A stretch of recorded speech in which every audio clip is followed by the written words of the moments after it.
Wow, football can be such a cruel sport sometimes. We have just seen Arsenal beat Wolves 2-1, and none of the goals were scored by an Arsenal player. That is how football can be sometimes. And I hate to say this because I'm a Liverpool fan, but a win is a win. And when you're trying to win the league, you just have to win. It doesn't matter if it's 1-0 and say penalty, or today, like it being 2-1 and it being two own goals. A win is a win. And it's just so scary how Arsenal may actually win this league. It's crazy to me that Arsenal will win this league. But at the same time, you can't say that they did not deserve to win the game because they completely outplayed Wolves. Wolves were not that good, if we're being completely honest. Really happy to see Arokodare score. As a Nigerian, you have to represent. Happy to see him score, but 2-1 without scoring a goal by yourself is such an interesting thing. I mean, if we're looking at how the game went, for the first 60 minutes, I don't think Arsenal had a single shot on target. And then they got their first one, I think, in the 67th minute with a shot from Declan Rice. And from then, you could just see that Arsenal really wanted to score, and they almost did a number of times. And then that corner. Now, I saw the replay and I realized that Saka was offside, but that's just it. Like, the rules are the rules. It's so harsh if you're a Wolves fan. It's really harsh to look at it. But Arsenal did not do anything wrong. So you look at that and you see that he was offside, and that's what led to the corner. Um, and from there, what a brilliant corner it was, because you can always see that Arsenal, when it comes to corners and set pieces, it's like they were ahead of time. It's like they knew that this was where the game was going, especially in the Premier League. So they were already doing these things for like 2 seasons before now, and now it's really, really working for them. But that corner, I mean, not more that Saka could have done. I mean, maybe except put it on target. Well, if we're being honest, it was probably on target because I know Johnston got a fingertip to it, and then it hit the bar, and then from hitting the bar, it just came off his back, and you can see it's cruel. Like, that's just how football works. Like, football is so cruel sometimes. So from then on, I was like, yeah, I don't see Wolves coming back. I don't see them scoring because Wolves have been struggling for goals. Like, they've gotten two in their last two, but that's like their first two goals in like 6 matches or 5 matches in the league, which is absolutely dreadful. The moment Arsenal scored, I'm like, yeah, this is it. It's ending 1-0. Maybe Arsenal score a second and it ends 2-0. And they just score from nowhere. Arokodare, what a cross, what a header. And it just came from nowhere. I was so shocked. Like, if I'm being completely honest, I was not expecting it at all. I was like, man, is Tolu actually going to score this? Like, is Tolu actually going to get anything in this game? Because as a Nigerian, we've watched Tolu have some games and we're like, this guy, you're good sometimes and sometimes you're not that good. But today, like, getting that goal, in fact, like when they were celebrating, I even realized he was the one who scored. But I mean, really happy for him, honestly. Like, his first Premier League goal. Um, Maybe now he'll get a few more minutes. I don't know. But from then on, I was like, wow, Arsenal are really going to drop points. And in the context of how the league table is right now, a point for Arsenal will just take them to 3 points above Manchester City. And a win for City tomorrow in a very, very tough game against Crystal Palace, by the way. I don't know how that game is going to go because I think it's going to be really tough.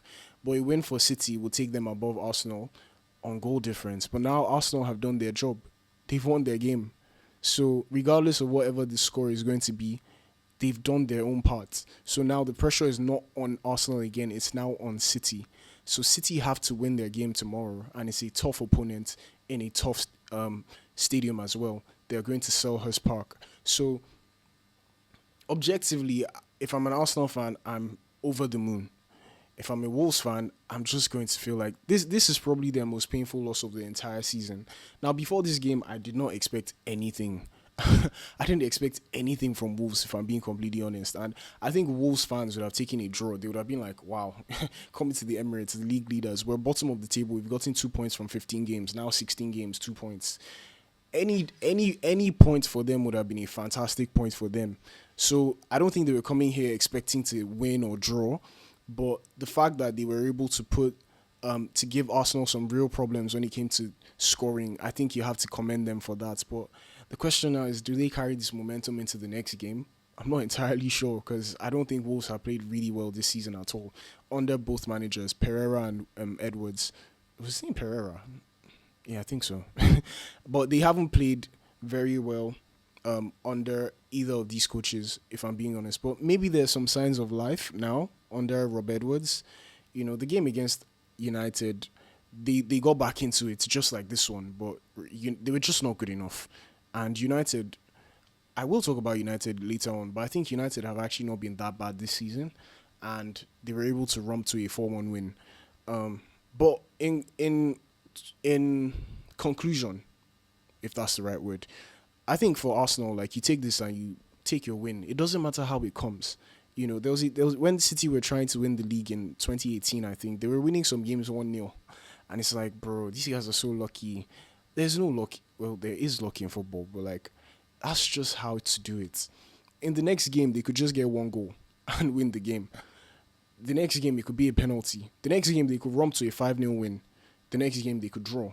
And then you just see that maybe Man City draw points as well. So it's just about it's a long race. Like it's not going to be decided today. It's not going to be decided tomorrow. Like even if Arsenal lost today and Man City won tomorrow, they're still 1 point behind. City could still drop points to anybody. That's how long this thing is. We're not even halfway through the season, so I don't think there's any outright clear winner for this title. And with the way Arsenal have played in their last two games, you can see that they haven't been as dominating as they have been all season. But I don't think there's still much to worry about if I'm an Arsenal fan. I mean, the game against Aston Villa, unlucky in the final minutes of the game to lose that game, but they were not going to win that game from what I saw. And then today, they look like the stronger side all through the game. So winning the game, you can say it was just about fair. Very unfortunate, two on goals, but like I said, a win is a win, a goal is a goal, and you need goals to win games. So even if you score with your back, with the back of your head, with your eye, with your foot, with your knee, with your no, you can't score with your elbow, but any part of your body that is legal is a goal. And even if it's not your player, a goal is a goal. So if I'm an Arsenal fan, I'm joyful. I'm not an Arsenal fan, so I'm not that joyful. And I personally would not want to see Arsenal win the league just because of the banter. I know a lot of Arsenal fans that are not going to let me sleep in peace or walk or do anything in peace. Like it's just going to be all over my face if they win the league. So that's why I don't want them to win. But if I'm being honest, Arsenal, they still look like the team to beat. I still think that they are still favourites because I know Man City are starting to get back in form. They're definitely confident after beating Madrid during the week in the Champions League, and they've started winning a few games in a row. But I still think that they have a few weaknesses here and there. I don't think their defense is stable just yet. Maybe if they win like another two or three to get like in a row, you can maybe say that yes, this is a team that will most likely push and challenge Arsenal to the rest for the rest of the season. But for now, a big win for Arsenal. Congratulations to them. And one more game, or the next game is next week. So now the pressure is off them, and the pressure is now on Manchester City, who have a big game against Crystal Palace, who will be a very tough opponent for them. So altogether, good win for Arsenal. I'm personally not happy about it, but a win is a win. And 3 points will be 3 points, and they currently have a 5 point gap over Man City. So pressure is now on you, Man City. Can you get a win? Can you get 3 points? Until then, see you in the next video.